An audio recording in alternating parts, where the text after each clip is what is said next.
who you are, because you cannot know who you are in other people. Your identity should not be in other people. You should not be trying to become like the world, because when you become like the world, and I'm just gonna say, I was a believer during that whole time as well, but it's like there is a distinct difference from somebody who is a believer in God and is worldly, that's lukewarm. Somebody who's still smoking and drinking, but yet they still believe in God and doing all these things that don't represent God. It's not okay, because in the word and in the Bible, it talks about that if you are lukewarm, he is going to spit you out. And to me, when I think about that, that scares me, because like, he's going to spit you out.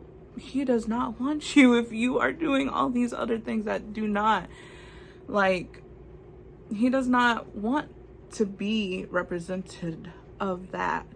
Because when you represent that, you are taking on the identity of the world, and the world does not stand for God. It does not stand for Christ. And there's just a complete difference. It's a night and day difference in that distinction. And, during that time, I just wasn't thinking about it like that. But now at this current point, I see that, wow, like, being around the wrong people can really put you behind, get you off track, and all these other things. It can mentally stress you out. There's a lot of things that go into the consequences of your own actions, but you have to realize that. You have to really come to that realization. But I honestly believe that it was truly the prayers of my parents, and might have not even just been my parents. I'm sure somebody else was probably praying for me, because it does say also in the word that the prayers of the righteous availeth much. And when you're not righteous, you're not in right standing. I honestly do not believe God hears those kind of prayers. But I mean, in the sense that if God has chosen you, then he's gonna bring you back any way that he can, because he loves you.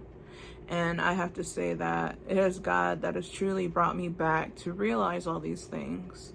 But although I may feel like, quote unquote, behind in life, or like, because it's not even just like, oh, it's just something I internalize, oh, I'm behind in life, but it's like, even like my parents think that way. They're just like, you all these things and whatnot, you're focusing on the wrong things, and you're behind, you gotta catch up. But for me personally, I believe and I have faith in God that he will bring me where he needs to be, where I need to be.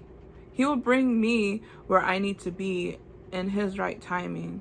So until then, I'm just going to continue to do what I do unto the Lord, and promise that he's going to even bring me out of current situation now, because that is all I've got. And, even in my past situations, there's so many things that he has truly brought me out of. And, I really couldn't have done it without God. I really couldn't. And, thinking back to those times, it does make me a little emotional at times, because it's like, wow, like, people forsake you, people that you really loved and cared about, do all these things. And, but at the same time, it's just like, I also have to have compassion and be patient, because the same way God was with me, I have to also be the same way to other people that may have hurt me or done me wrong, or even X, Y to the Z of everything. Because, when you truly recognize God in your situation, then it's like you change. It changes you.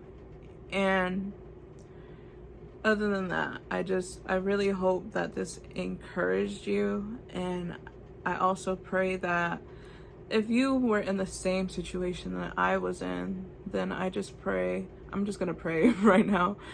Father God, I thank you for this time to be able to pray for the individual that may be on the other side of the screen. And I just pray, Lord, that you help to get them out of their situation, and that you would help them to realize that truly it is you that they need to rely on, that no matter what it is that they may be going through, that it's only temporary.